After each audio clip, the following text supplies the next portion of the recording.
একজন শিক্ষক ক্লাসরুমে ঢুকে একটি ছাত্রীর দিকে অবাক দৃষ্টিতে তাকিয়ে রইল। কিছুক্ষণ তাকিয়ে থাকার পর মেয়েটাকে ইশারা দিয়ে দাঁড়াতে বলল। মেয়েটা দাঁড়ালো। দাঁড়ানোর পর তাকে প্রশ্ন করলো, আচ্ছা তোমার কি বিয়ে হয়েছে? মেয়েটা তখন লাজুক চেহারা নিয়ে উত্তর দিল আর বলল, হ্যাঁ স্যার আমার বিয়ে হয়েছে, আমার 2 বছরের একটা সন্তানও আছে। তখন শিক্ষক সকলের উদ্দেশ্যে বলতেছে, আজকে তোমাদের সকলের মধ্যে থেকে একজনের প্রিয় মানুষের নাম জানবো। তখন শিক্ষক সেই মেয়েটাকে ডাক দিয়ে তার হাতে একটি চক আর ডাস্টার দিয়ে বলল, আচ্ছা তুমি শিক্ষক, যাও ভোটে চলে যাও। মেয়েটি ভোটের সামনে চলে গেল। তারপর শিক্ষক তাকে বলতেছে, এখানে তুমি 10 জন প্রিয় মানুষের নাম লেখো। মেয়েটি 10 জন প্রিয় মানুষের নাম লিখলো। তারপর বললো, এখানে 10 জন প্রিয় মানুষের পরিচয় লিখো। মেয়েটি সেই 10 জন মানুষের পরিচয় লিখলো।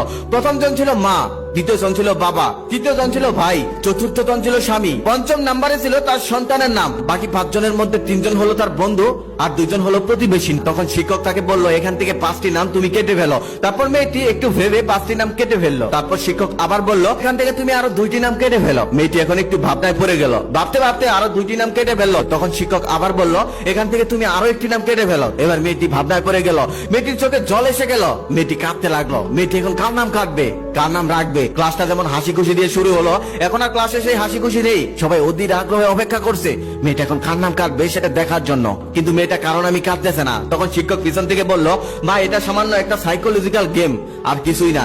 এখান থেকে একজনকে তোমাকে মেরে ফেলতে বলা হয়নি, জাস্ট নাম কাটতে বলা হয়েছে। তুমি এত চিন্তা করো না, কান্না করো না, একটা নাম কেটে ফেলো। তখন মেয়েটি একটা নাম কেটে ফেললো। সেটা হলো তার সন্তানের নাম। এখন শুধু একটি নাম অবশিষ্ট হলো, সেটা তার স্বামীর নাম। তখন শিক্ষক পেয়ে গেল তার সব থেকে প্রিয় মানুষ কোনটি। তখন শিক্ষক তাকে সামনে ডেকে এনে বলল, মা তোমার মনের উপর দিয়ে যে ঝড় আজকে বয়ে গেল, এটার জন্য আমি দুঃখিত, আমাকে ক্ষমা করো। তারপর তার ব্যাগ থেকে একটা গিফটের বক্স বের করে বলল, এখানে 10টি গিফট আছে, তোমার 10 জন প্রিয় মানুষকে একটি একটি করে দিয়ে দিও। আরেকটি প্রশ্ন আমি তোমার কাছে জানতে চাই, তোমার 3 জন বন্ধু আর 2 জন প্রতিবেশীর নাম না হয় কেটে দিলে, কিন্তু তোমার মা তোমাকে গর্ভে ধারণ করেছে, বাবা তোমাকে লালন পালন করেছে, ভাই তোমাকে ভালোবেসেছে। শুনেছি একটা মায়ের কাছে নাকি তার সন্তান সব থেকে দামি। এই 4 জন মানুষই ছিল তোমার জীবনের গুরুত্বপূর্ণ মানুষ, কিন্তু তুমি 4 জনের নামই কেটে দিলে, শুধু রেখে দিলে স্বামীর নাম।